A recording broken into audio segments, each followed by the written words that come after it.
చాలా రకాల pimples face మీద చూస్తాం కానీ ఒక రకాలైనటువంటి పింపుల్ ఏంటంటే సైకియాట్రిక్గా బాగా చూస్తూ ఉంటాం. పర్టికులర్లీ మిడిల్ ఏజ్ ఉమెన్లో, దాంతో పాటుగా బాగా స్ట్రెస్గా పడే వాళ్ళలో, లేట్ నైట్ స్లీప్ ఉండే వాళ్ళలో, దాన్నే యాక్నే ఎక్స్కోరియా అంటాం. దీనిలో ఏంటంటే పింపుల్స్ వచ్చిన దానికంటే కూడా వాటిపైన మ్యాన్ మేడ్గా రక్కడం అనేది ఎక్కువగా ఉంటుంది. దానివల్ల రక్కి అవి గీతల్లాగా పడేసి వాటిపైన మచ్చల్లాగా ఉండి అవి సెకండరీ స్కార్స్ అనేటువంటి క్రియేట్ చేస్తూ ఉంటారు.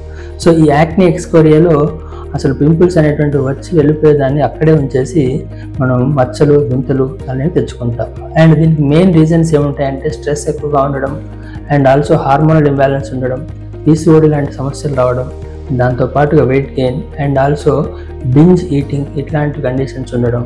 సో ఇవి ఎక్కువగా ఉంటాయి. సో ఎప్పుడైనా కానీ స్లీప్ సైకిల్ కానీ, స్ట్రెస్ మేనేజ్మెంట్ కానీ, అండ్ ఆల్సో పీరియడ్ టైంలో బింజ్ ఈటింగ్ కానీ అట్లాంటివి అవాయిడ్ చేస్తే చాలా వరకు మనకి యాక్నే ఎక్స్కోరియా లాంటి కండిషన్స్ అనేటువంటివి ఎక్కువ కాకుండా నార్మల్గా క్లియర్ అయిపోతుంది. లేదనంటే ఎక్కువగా treatments, laser treatments and also other medications కూడా ఎక్కువగా పడే ఛాన్సెస్ ఉంటుంది.